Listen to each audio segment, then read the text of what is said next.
Sage for a second here. Just doing a quick little video from my time at Dollar Tree. So one of the things I found at Dollar Tree that I'd heard about was these robots now have a more humanoid looking head on them. I decided to get a bunch of these because someone on my core, the group for the core, Lantern's core action figures, is using these heads for customs, and I thought I would look at that and try that out. Thankfully, these are now made of a harder plastic. Some of the previous robots, everything was very much soft rubbery plastics, and so it really wouldn't have been very good to use those as a head because it just pop off and stuff. I'm going to take this apart on a future video and see exactly how to make a custom with it, hopefully. But they have blue or black heads. They also have other parts that I thought might be useful, like these fans here in the chest, and these things could look like cameras or lasers or something. If you're doing, I'm thinking about doing a danger room display eventually, and that might be useful. We'll see what they become. Like I said, they have two different colors here. They have the black head or the blue head robot. I also found a bunch of bags. These are more action figure shaped, but they're still a little big.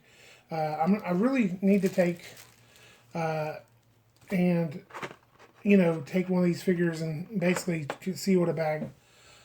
Look at the party favor bags and see if I can find a bag that better fits 4-inch figures or whatever. These are also just a little too small for Marvel Legends. So it's still better than stealing all the sandwich bags from the kitchen to go ahead and buy separate bags for your figures. But at the same time, I'm still looking for the perfect size. So the other thing, of course, is they had these wood pallets.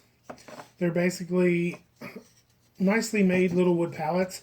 I thought it would be cool to either have pallets for a display, or if I was doing one of those like climbing walls they do in in the military, where basically you could have it look like they're climbing walls or whatever.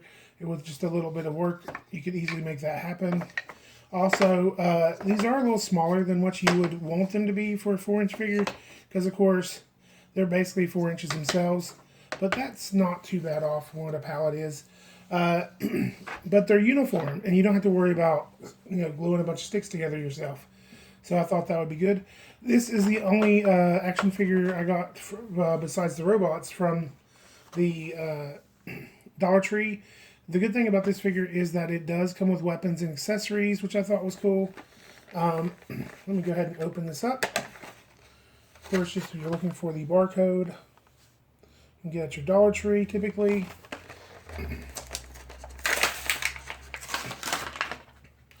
So, of course, this is obviously a cheap knockoff of like what we used to get at like either like Chatmate or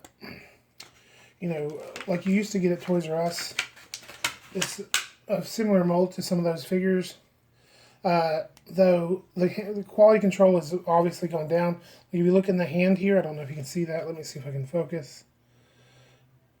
Like, there's a lot of flashing where I don't know how well this gun will go into this hand because of that, without a little bit of work beforehand. They do have the alternate hands and stuff, so that you can have them holding something like a gun, but it doesn't pivot the wrist like the figures that you would get when you were getting them from like Toys R Us and stuff. The head, he's a guy with a boonie cap. He does have like a walkie mic type thing. So there is some paint apps here. They basically did hit this torso with some... Sorry, trying to get it to focus. They hit the torso with some dry brushing. They did paint the walkie-talkie on the side there. But you can tell, like, just by the quality, you're only paying $1. So, I mean, you can only complain so much about a figure that's $1. But the only articulation is the legs don't really articulate very well. I feel like it's going to break the mold here if I try to twist that too much. The arms do articulate fairly well, though there's no other bend in the arms besides this bend. So technically 5 points of articulation, though I don't know if you'd really consider these legs articulated. I mean, they move enough so that you can find the balance point depending if you have your backpack on or not. but that's about all they do. Anyway, this has been a quick look at some Dollar Tree finds. Thanks for liking, commenting, and subscribing, and pour on the plastic.